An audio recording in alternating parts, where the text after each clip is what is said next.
السلام علیکم ورحمۃ اللہ وبرکاتہ۔ الحمد للہ وحدہ والصلاة والسلام علی من لا نبی بعدہ، اما بعد فاعوذ باللہ من الشیطان الرجیم، بسم اللہ الرحمن الرحیم۔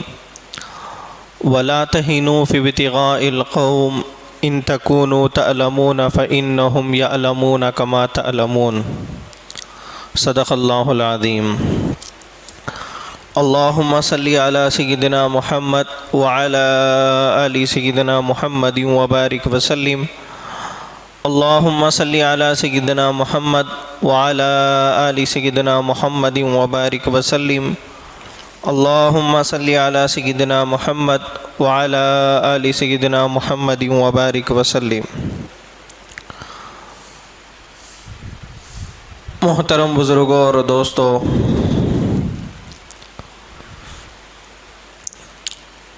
اللہ تبارک و تعالیٰ نے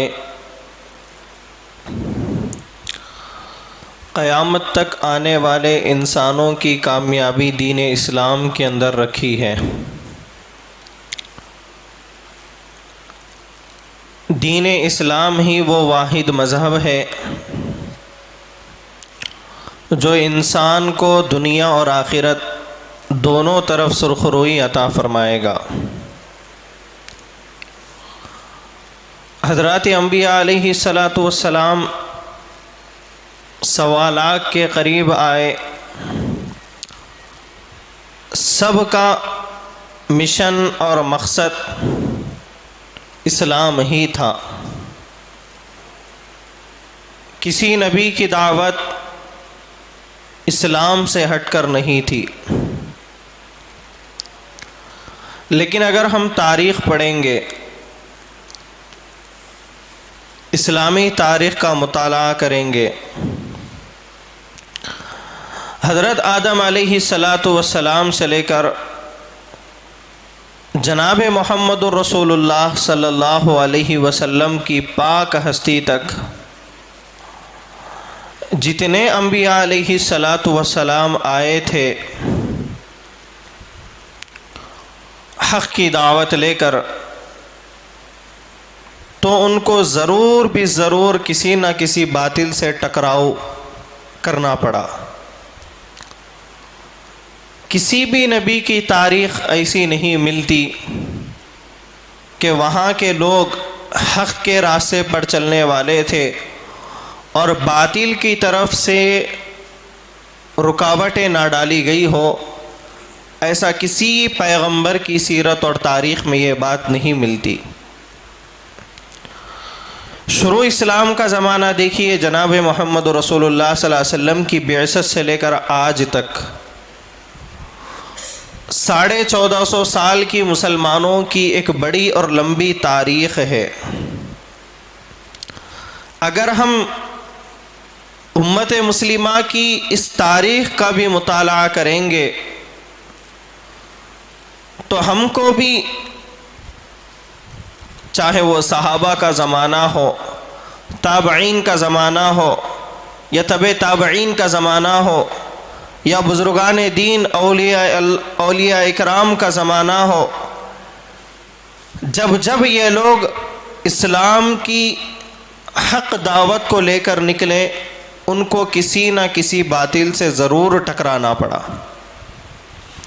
اسی بات کو اللہ تعالیٰ نے قرآن کریم میں سمجھایا ہے کہ وَلَا تَهِنُوا فِي ابْتِغَاءِ الْقَوْمِ، کہ تم اپنے دشمنوں کو تلاش کرنے میں، پہچاننے میں غفلت میں مت رہو۔ اللہ تعالیٰ یہاں پہ یہ بات بتا رہے ہیں کہ تمہارا کوئی نہ کوئی دشمن ضرور ہے۔ ہر زمانے میں اسلام اور مسلمانوں کے خلاف کوئی نہ کوئی آواز ضرور اڑتی ہے۔ ہم آج کے ماحول کو دیکھ کر، عالم اسلام کی حالت کو دیکھ کر یہ نہ سمجھے کہ دشمن صرف آج کے زمانے میں ہے، بلکہ 1400 سالہ امت مسلمہ کی تاریخ، امت محمدیہ کی تاریخ پھر سوا لاکھ انبیاء علیہ الصلاۃ والسلام کی زندگیاں اس بات کی گواہی دیتی ہیں کہ جہاں جہاں مسلمان تھے وہاں وہاں مسلمانوں کا کوئی نہ کوئی ضرور دشمن تھا۔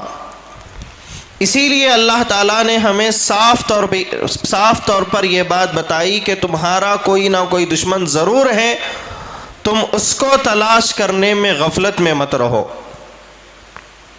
آج عالم اسلام کا حال ہم سب کو معلوم ہے کہ پوری دنیا کے اندر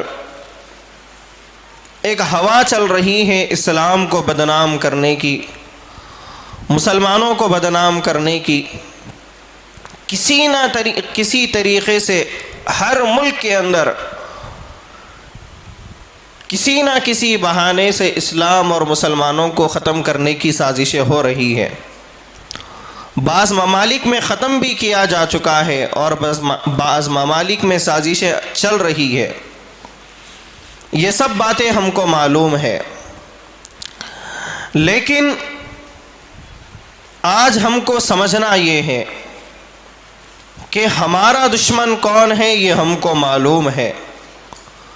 یہود ہمارا دشمن ہے، نصارہ ہمارے دشمن ہے، یہ سب کو معلوم ہے، اس میں کوئی دو رائے نہیں ہے کہ یہ لوگ اپنے مسیح دجال کی تیاری کے لیے مسلمانوں کے خلاف یہ سب سازشیں کر رہے ہیں۔ یہ ہم سب کو معلوم ہے کہ یہ لوگ یہ چاہتے ہیں کہ مسیح دجال جب ان کے پاس آ جائے تو مسلمانوں کی طرف سے کوئی رکاوٹ نہ ہو، اسی لیے مسلمانوں کو صفحہ ہستی سے مٹا دیا جائے، یہ ان کی سوچ ہے۔ لیکن ہم دیکھ رہے ہیں کہ مسلمانوں کی جو حالت عالم اسلام میں صرف ہمارے ملک کی بات نہیں کر رہا ہوں بلکہ پورے عالم اسلام کے اندر مسلمان وقتی طور پہ شکستگی کے حالت میں ہے۔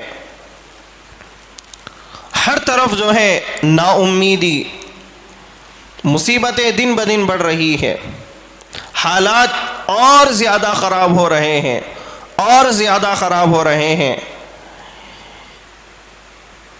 ان حالات کے بیچ میں ہمیں یہ سمجھنا ہے کہ ہماری صفوں میں آستین کے سانپ کون ہے، وہ کون ہے جو ہماری صفوں میں چھپ چھپ کر دشمنوں کا ساتھ دے رہے ہیں، جس کی وجہ سے آج عالم اسلام پریشان حال ہے۔ میر جعفر، میر صادق صرف آزادی کے ٹائم پہ نہیں تھے۔ میر جعفر جیسے لوگ جنہوں نے حضرت ٹیپو سلطان رحمت اللہ علیہ کو عین لڑائی کے وقت دھوکہ دیا تھا، یہ صرف میر جعفر اور میر صادق کی امت مسلمہ کے پاس ایک لمبی تاریخ ہے۔ عبداللہ ابن سبا کی شکل میں کئی بڑے بڑے مسلمانوں کے اندر منافق پیدا ہوئے، عبداللہ ابن ابی کی شکل میں، ایسے بے شمار منافق ہر زمانے میں ملتے ہیں جنہوں نے مسلمانوں کی صفوں میں رہ کر مسلمانوں کے ساتھ وہ خیانت کی ہے جس کی وجہ سے مسلمانوں پر طرح طرح کے حالات آئے ہیں۔ آج بھی جو ہمارے حالات خراب ہیں، ان حالات کے اندر ہمارے اندر ہماری صفوں میں چھپے ہوئے کچھ دشمن ہیں جن کو سمجھنا اور جن کو پہچاننا ہمارے لیے ضروری ہے۔ اسی لیے کہ اللہ قرآن میں فرما رہے ہیں کہ تم اپنے دشمنوں کو تلاش کرنے میں غفلت میں مت رہو۔ جس طریقے سے ہم ایک کافر کو جو اسلام کو مٹانے کی سازشیں کر رہا ہے اس کو پہچان لیے ہیں، اسی طریقے سے جب تک ہم ہماری صفوں میں رہنے والے ان دشمنوں کو نہیں پہچانیں گے تب تک امت مسلمہ کی بربادی سے ہم امت مسلمہ کو نہیں روک سکیں گے۔ آپ نے سنا ہوگا گزشتہ جمعہ عالم عرب کے اندر، سعودی عرب کے اندر بیانات کے اندر امت مسلمہ کی ایک بڑی جماعت جو دنیا کے ہر ملک کے اندر، ہر شہر کے اندر، ہر علاقے کے اندر کام کرتی ہے، جس کو تبلیغی جماعت کہا جاتا ہے، اس کے خلاف گزشتہ جمعہ عالم عرب کے مساجد کے اندر بیانات کیے گئے اس کے تعلق سے، اور یہ کہا گیا کہ تبلیغی جماعت دہشت گردی کی طرف لے جا رہی ہے، تبلیغی جماعت امت کو کفر اور شرک کے راستے پر لے جا رہی ہے۔ اس طریقے کے بے بنیاد الزامات لگا کر امت مسلمہ کے ذہنوں کو خراب کرنے کی کوشش کی گئی۔ کہاں پر ہوا یہ؟ ہمارا جو کعبہ ہے، ہمارا جو مرکز ہے، امت مسلمہ کا جو مرکز ہے، عالم عرب کے اندر یہ حادثہ ہوا۔ تو ہم کو سمجھنا یہ چاہیے کہ کیوں ہوا، اس کی وجہ کیا ہے۔ چند سال پہلے جب یہ مملکت سعودیہ نہیں بنا تھا، خلافت عثمانیہ تھا، تو وہاں پر آل سعود جو خاندان اس وقت وہاں پر قابض ہے، حکومت کر رہا ہے، اس خاندان نے خلافت اسلامیہ کے خلاف، خلافت عثمانیہ کے خلاف پورے عرب ممالک میں ایک لمبی تحریک چلا کر امریکہ کے اشاروں پر کام کر کر خلافت عثمانیہ کو مکہ اور مدینہ اور پورے عالم عرب سے ختم کرنے کی ایک بڑی کوشش کی گئی، جس کی وجہ سے خلافت جو مسلمانوں کی اصل حکومت تھی، مسلمانوں کی ایک اسلامی حکومت تھی جو عالم عرب میں پھیلی ہوئی تھی، اس کو بالکل تہس نہس کر کے ختم کر دیا گیا۔ امریکہ کا جو ہمنوا تھا، اس کے کام میں امریکہ کا ساتھ دینے میں یہ آل سعود کا خاندان ہے جو اس وقت وہاں پر حکومت کر رہا ہے۔ اس خاندان نے اس زمانے کے علماء اور ہر زمانے کے علماء جنہوں نے ان کے غلط فیصلوں کے خلاف، قرآن اور حدیث کے احکامات کے خلاف جب جب انہوں نے ان کی نکیر کی، انہوں نے یا تو اس وقت کے علماء کو قتل کر دیا یا پھر جیل میں ڈال دیا۔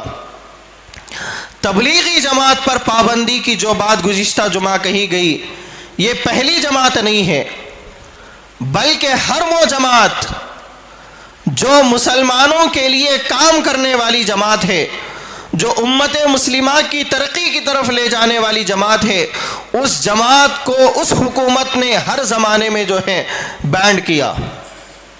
الاخوان المسلمین ایک بڑی جماعت ہے مسلمانوں کی، جو یمن میں، مصر میں، عراق میں، ایران میں اہل سنت والجماعت کے مسلمانوں کے دفاع کے لیے ایک بہترین کام کرنے والی جماعت تھی۔ تو جب اس جماعت سے مسلمانوں کا رجحان بڑھ گیا، مسلمانوں کی امیدیں بڑھ گئی کہ یہ جماعت مسلمانوں کے ایمان کی حفاظت کرے گی، مسلمانوں کے جان مال اور عزت و آبرو کی حفاظت کرے گی۔ جب مسلمانوں کی امیدوں کی کرن اس الاخوان المسلمین بنی تھی، اس وقت بھی سعودی حکومت نے فوراً الاخوان المسلمین کو یہ کہہ کر بینڈ کر دیا کہ یہ جماعت دہشت گرد جماعت ہے۔ اسی طریقے سے ایک زمانے میں مولانا مودودی رحمۃ اللہ علیہ کی ایک تحریک چلی تھی، جماعت اسلامی، جو اس وقت بھی ہے، لیکن یہ وہ تحریک نہیں ہے، یہ وہ جماعت نہیں ہے جو مولانا مودودی رحمۃ اللہ علیہ کے زمانے میں تھی۔ تو مولانا مودودی رحمۃ اللہ علیہ نے بھی جب مسلمانوں کے دفاع کے لیے، اسلام کی حفاظت کے لیے پوری دنیا کے اندر پھر کر مسلمانوں کے لیے کچھ کام کرنا شروع کیا، تو فوراً آل سعود کے خاندان نے اپنی حکومت میں رہ کر، اپنے حکومت کے بل بوتے پر، اپنی حکومت کے زور سے جماعت اسلامی کو بھی دہشت گرد جماعت کلیئر کر دی۔ اسی طریقے سے ہر مرتبہ ایسا ہوا کہ ہر وہ تحریک جو مسلمانوں کے لیے کام کرنے والی ہے، آپ تبلیغی جماعت کو جانتے ہیں، یہ کوئی فرقے کی جماعت نہیں ہے، یہ کسی بھی فرقے واریت میں نہیں جانے والی جماعت ہے۔ ان کا مقصد صرف اور صرف ہر مسلمان کو اللہ کے گھر سے جوڑ دینا۔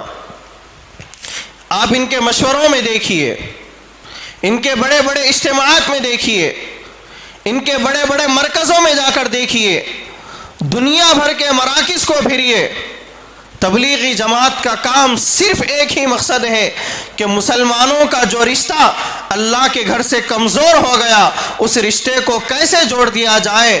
جب تک مسلمان اللہ کے گھر سے نہیں جڑیں گے امت مسلمہ کامیاب نہیں ہو سکتی۔ آپ بتائیے کیا یہ دہشت گردی ہے؟ کیا یہ دنیا کے لوگوں کے لیے نقصان کا کوئی وجہ ہے؟ اس کے علاوہ ان کے مشوروں میں کسی چیز کا تذکرہ نہیں ہوتا۔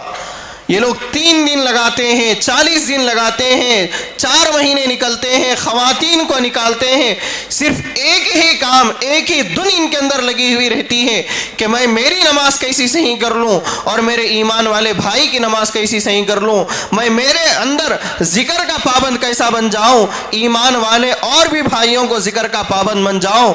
یہ تحریک آج سے نہیں، کل سے نہیں، 100 سال کا عرصہ گزر گیا، دنیا کا کوئی ملک، کوئی خطہ اس تحریک سے خالی نہیں ہے۔ آپ تاریخ پڑھیے، آپ دیکھیے تبلیغی جماعت میں جانے والے کل کیا تھے اور آج کیا ہے۔ بڑے بڑے شرابی، بڑے بڑے کبابی، جن کے لیے لوگ بددعائیں کرتے تھے، جو اپنی بیویوں کے لیے عذاب بنے ہوئے تھے، ایسے لوگ آج اللہ والوں کی شکل میں نظر آتے ہیں، ایسے لوگ آج بڑے دیندار نظر آتے ہیں۔ اس جماعت نے امت مسلمہ کے ایسے ایسے طبقوں کو سیدھے راستے پر لگایا ہے۔ آپ دیکھیے برطانیہ کے گزشتہ 5 سال پہلے کے ایک تبلیغی جماعت کے ذمہ دار تھے، بڑا نام تھا پورے برطانیہ کے اندر۔ ایک زمانے میں انہوں حد سے زیادہ شراب اتنا پیتے تھے کہ گھر والوں نے ان کو گھر سے باہر ڈھکل دیا تھا، کہیں پر رہنے کی جگہ نہیں تھی۔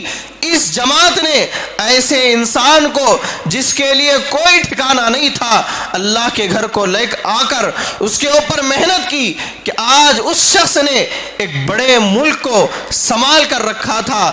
اس جماعت کے بے شمار کارگزاریاں ہیں، اگر آپ سننے بیٹھیں گے بے شمار کارگزاریاں آپ کے سامنے آئیں گی۔ اللہ کی غیبی مدد اس جماعت کے ساتھ ہیں، لیکن اس کے باوجود اس جماعت کا اور کوئی مقصد نہیں ہے، نہ کوئی فرقہ بنانا ہے، نہ کوئی گروپ بنانا ہے۔ وہ الگ بات ہے کہ دوسرے مسلک والے لوگ یہ سمجھتے ہیں کہ تبلیغی جماعت کے ایک فرقہ ہے، حالانکہ یہ کوئی فرقہ نہیں ہے۔ آپ ان کے پاس بیٹھیے، کوئی مسلک کی بات یہ لوگ نہیں کرتے، کسی فرقے کی بات یہ لوگ نہیں کرتے، بس یہ لوگ صرف اور صرف نماز کی بات کرتے ہیں، نماز کی بات کرتے ہیں۔ اس کے باوجود بھی اس جماعت کے اوپر پابندی لگانا، اس جماعت کے خلاف غلط باتیں بتانا کہ تبلیغی جماعت کفر و شرک کے راستے پر لے جانے والی جماعت ہے۔ آپ دیکھیے جتنے لوگ جماعت میں جا کر آ رہے ہیں وہ کون سا کفر کر رہے ہیں، کس مندر میں جا کر گھنٹے بجا رہے ہیں، کس چرچ میں جا رہے ہیں، وہ لوگ کون سے شرک کی وہ لوگ آپ کو دعوت دے رہے ہیں۔ اللہ کے گھر کی طرف بلانا کب سے شرک ہو گیا؟ سمجھنے کی بات ہے۔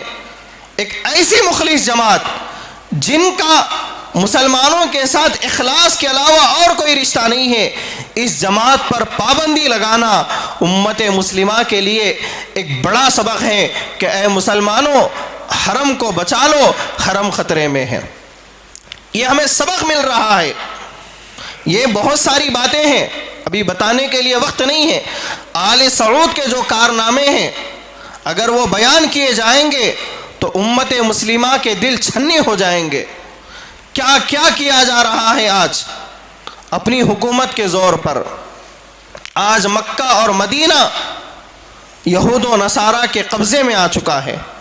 3 دن پہلے آپ کو معلوم بھی ہوگا، سوشل میڈیا پہ بھی یہ چیز وائرل ہوئی، پوری دنیا کے انسانوں کا دشمن، خاص طور سے فلسطین کے مسلمانوں کا خون پینے والا دجال اسرائیل کے ساتھ سعودی عرب کے معاہدات ہوئے، جس نے لاکھوں لاکھ فلسطینی مسلمانوں کا خون بہانا۔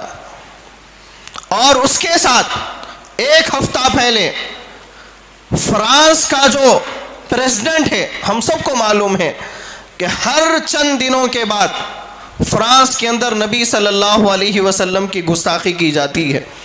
ہم کئی بار میدان میں نکل کر پروٹیسٹ کیے ہیں اس مسئلے پہ، کئی بار اللہ کے نبی کے کارٹون اس بدبخت نے بنائے ہیں اور بھی بنا رہا ہے، ہم بار بار اس کے پروڈکٹس کا بائیکاٹ کر رہے ہیں، کئی سالوں سے یہ چل رہا ہے۔ اس کا نام ہے پریزیڈنٹ کا میکرون۔ اس سے بھی سعودی عرب کے معاہدات ہوئے، وہ گستاخ رسول جس کو جینے کا حق نہیں ہے، جو ہمارے نبی کا دشمن ہے، اور نبی کی سرزمین کی حکومت کے لوگ اس کے ساتھ اپنے معاہدات کر رہے ہیں۔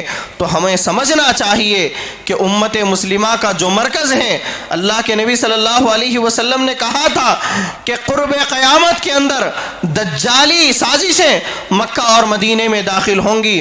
آج سازشیں داخل ہو گئی، اسرائیل کے ساتھ معاہدات کرنا، دوسری طرف وہ مدینۃ المنورہ جو پیارے آقا صلی اللہ علیہ وسلم صحابہ کی سرزمین ہے، وہاں پر کبھی تصور بھی نہیں کیا جا سکتا تھا کہ ناچ گانے کی کوئی محفل لگائی جا سکتی ہو، وہاں کئی سوچ بھی نہیں سکتے تھے کہ وہاں پر کبھی گناہ کا کام کیا جا سکتا ہو۔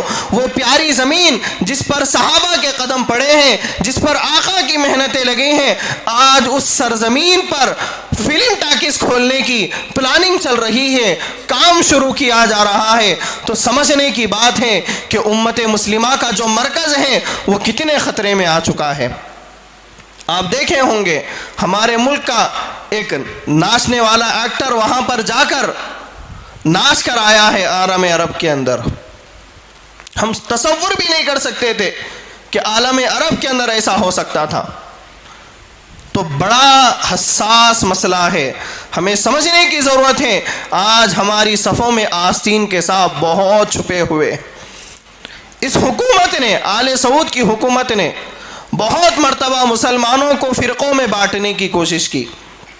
جب ٹرمپ کی حکومت چل رہی تھی، محمد بن سلمان نے سلفیوں کو بدنام کرنے کے لیے ایک بیان دیا تھا کہ ہم نے امریکہ کے اشارے پہ اہل حدیث مسلک کو پوری دنیا کے اندر پھیلایا۔ اس کی وجہ یہ تھی کہ اہل حدیثوں کے ذریعے پوری دنیا میں لڑائی جھگڑے ہونا، یہ ایک فرقہ واریت کو دنیا میں پھیلانا۔ ایسے بیانات کو سن کر جب مسلمان اثر لیتے ہیں، اس سے آپس میں لڑائی ہوتی ہے کہ بھئی یہ بات صحیح ہو سکتی۔ اسی طریقے سے اس بدبخت نے چند دن پہلے ایک بیان یہ دیا کہ میرے نزدیک حدیثوں کا کوئی اعتبار نہیں ہے۔ ایک اسلامی حکومت ہے اور اس حکومت کا ایک ذمہ دار ہے، اس شخص کے زبان کے یہ الفاظ ہے، تو سوچئے ان کے ارادے کیا ہیں، ان کی سازشیں کیا ہیں۔ ہمیں سمجھنا چاہیے کہ ہمارے آستین کے جو سانپ چھپے ہوئے ہیں، جو آج ہم پر حکومت کے بلبوتے پر مسلمانوں کے اندر تفرقہ ڈالنے کی کوشش کر رہے ہیں، آج ہونا تو یہ چاہیے تھا کہ عالم عرب کے ذریعے پورے دنیا کے مسلمانوں کو اتحاد کی طرف بلایا جاتا، ایک جگہ پر جمع ہو کر دشمنان اسلام کی سازشوں کے خلاف کام کا حکم دیا جاتا، بجائے اس کے کہ مسلمانوں کو توڑنے کے لیے کبھی سلفیوں کے خلاف بیان، کبھی سنیوں کے خلاف بیان، کبھی تبلیغیوں کے خلاف بیان۔ یہ اس بات کی علامت ہے کہ تم مسلمان کے دشمن ہیں، تم مسلمان کو ایک جگہ پر دیکھنا نہیں چاہتے، آپس میں مسلمانوں کو لڑا کر تم انگریزوں کی غلامی کرنا چاہتے، تم یہود و نصارہ کی غلامی کرنا چاہتے۔ لیکن اے مسلمانوں، ہمیں سمجھنا چاہیے کہ جب تک ہم اپنے آستین کے دشمنوں کو نہیں سمجھیں گے، اس وقت تک امت مسلمہ کو نہیں بچا سکیں گے۔ خود ہمارے ملک کے اندر ایک تحریک چل رہی ہے، پورے تلنگانہ کے اندر، خاص طور سے بھارت کے اندر سب سے زیادہ محنت چل رہی ہے تلنگانہ میں، راشٹریہ مسلم منچ والوں کی۔ سب کو معلوم ہے کہ یہ جو ہے ہمارے دشمن کے لیے کام کرنے والے لوگ ہیں، لیکن کتنے مسلمان ہیں جو ان کی صفوں میں جا کر کھڑے ہو رہے ہیں؟ انہیں یہ احساس تک نہیں ہو رہا کہ ہم اس تنظیم سے جڑنے کے بعد ہمارا اسلام سے کوئی رشتہ نہیں رہتا۔ وہ تنظیم جنہوں نے گجرات کے مسلمانوں کا خون بہایا، مظفر نگر کے مسلمانوں کا خون بہایا، ہریانہ کے مسلمانوں کا خون بہایا، پورے ملک کے کروڑوں کروڑوں مسلمانوں کا خون بہایا، آج مسلمان اس تنظیم کے ساتھ جا کر کھڑے ہو رہے ہیں۔ اس سے بڑی شرم کی بات کیا ہے؟ اور ہماری صفوں میں تھے، ہم پہچان بھی نہیں رہے ہیں کون ہیں ایسے لوگ، اور کیوں ہم ایسے لوگوں کا بائیکاٹ نہیں کر رہے ہیں۔ اگر ہم آج اپنے آستین کے دشمنوں کو نہیں روکیں گے تو امت مسلمہ کے ساتھ جو حال ہم نے دیکھا کہ ٹیپو سلطان رحمۃ اللہ علیہ کی جو تحریک تھی، اس تحریک کو ختم کرنے والے اسی طریقے کے میر جعفر اور میر صادق تھے. تو آج بھی ان میر جعفر اور میر صادق ہمارے گلیوں میں پھر رہے ہیں. ان سے ہوشیار رہیے، ان سے دور رہیے. یہ لوگ آپ کو طرح طرح کے سوشل ورک کے ذریعے بلائیں گے کہ ہم بیواؤں کی مدد کریں گے، ہم غریب بچیوں کی شادی کریں گے، ہم اماموں کو تنخواہ دلائیں گے. یہ بھی کام کر رہے ہیں یہ لوگ. تو آپ ہوشیار رہیے ایسے لوگوں سے، اپنے آستین کے سانپوں سے اپنے آپ کو بچا کر رکھیے. زمانہ بڑی تبدیلی کے ساتھ بدل رہا ہے. اب امت مسلمہ کے پاس ایک آخری وقت کھڑا ہوا ہے کہ اللہ تعالیٰ کی طرف سے یہ فیصلہ ہے کہ جب بھی مسلمانوں کے خلاف کوئی تحریک کھڑی ہوتی ہے تو اللہ تعالیٰ پہلے مسلمانوں کے اندر چھٹائی کرتے ہیں، مسلمانوں سے منافقوں کو الگ کرتے ہیں. جب مسلمانوں سے منافق الگ ہو جاتے ہیں، وہ مٹھی بھر مسلمانوں کے ساتھ اللہ تعالیٰ کی مدد ہوتی ہے. نہیں معلوم ہماری صفوں میں کتنے منافق چھپے ہوئے ہیں، دن بدن ظاہر ہو رہے ہیں. آپ ان منافقوں کو پہچانیے، ان کی چالوں کو ناکام کرنے کی کوشش کریے. آج اگر آپ ان راشٹریہ مسلم منچ والوں کو نہیں روکیں گے، اور اس تنظیم کے اندر عام نوجوان نہیں ہے، وہ تو ہے، علماء کا طبقہ ہے اس کے اندر، علماء کا طبقہ، بڑے بڑے سجادہ نشین اس تنظیم میں جڑے ہوئے ہیں، بڑے بڑے دینی تحریکیں اس تنظیم کے اندر جڑی ہوئی ہے. آپ ہرگز دھوکے میں مت آئیے کہ بڑی ٹوپیوں کو دیکھ کر، پگڑیوں کو دیکھ کر، ان کے جبوں کو دیکھ کر کہ بھائی یہ لوگ بڑے اللہ والے نظر آ رہے ہیں. نہیں، یہ ہمارے قاتل ہیں، یہ ہمارے دین کے دشمن ہیں. جو سلوک اللہ کے نبی نے عبداللہ ابن ابی بن سلوک کے ساتھ کیا تھا، جو سلوک اللہ کے نبی نے اپنے زمانے کے منافقوں کے ساتھ کیا تھا، ہم بھی ان منافقوں کے ساتھ یہی سلوک کریں گے. یہ کبھی ہمارے بھائی ہو ہی نہیں سکتے. یہ کیسے ہو سکتے جنہوں نے ہماری ماؤں کی عزتوں کو لوٹا ہے، جنہوں نے ہمارے مسلمانوں کے کئی نوجوانوں کو ماب لنچنگ کے ذریعے مارا گیا ہے، دنگے فسادوں میں ہزاروں مسلمانوں کے کاروباروں کو لوٹا ہے. ان کے ساتھ ہم ہرگز سمجھوتا نہیں کر سکتے. اور جو سمجھوتا کر رہے ہیں وہ ہمارے نہیں ہو سکتے، وہ بلکہ اسلام میں بھی نہیں ہو سکتے، وہ ہمارے مسلمان بھی نہیں ہو سکتے، بلکہ اگر وہ ہو سکتے ہیں تو اللہ کا قرآن کہتا ہے کہ وہ منافق ہو سکتے ہیں.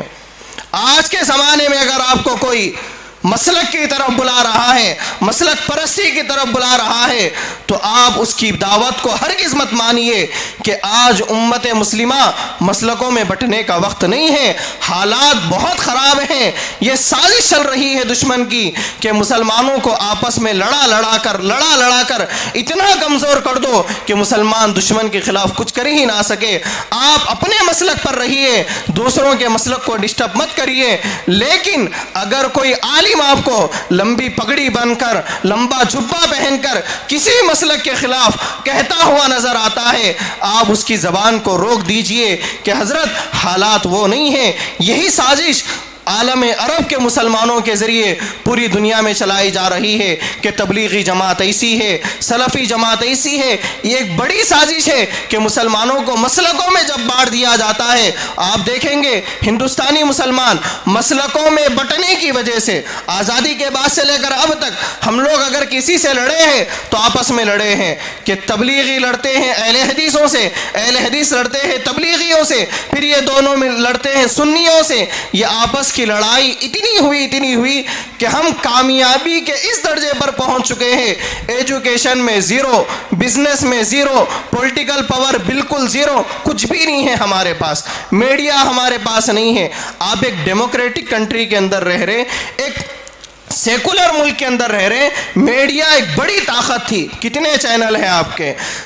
پولیٹیکل پاور ضروری ہے آپ کے جینے کے لیے. کتنے آپ کے M P M L A ہیں؟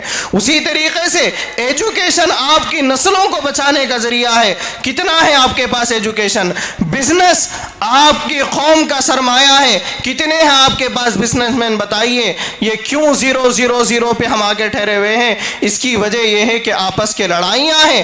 آپس کی لڑائیوں کو بالکل ختم کریے، چاہے وہ خاندانی لڑائیاں ہوں، چاہے وہ مسلکی لڑائیاں ہوں. اتحاد اپنے اندر بنا کر رکھیے، اور جو دشمنوں کی طرف سے ہمیں لڑانے کی سازشیں چل رہی ہے، ان لڑائیوں کو ناکام کرنے کی اپنے حیثیت کے مطابق کوشش کریے۔ اللہ تعالیٰ سے دعا ہے کہ اللہ تعالیٰ ہم سب کو پورے عالم اسلام کو متحد ہونے کی توفیق نصیب فرمائے۔ جو حضرات سنت ادا نہیں کرے سنت ادا کر لیں۔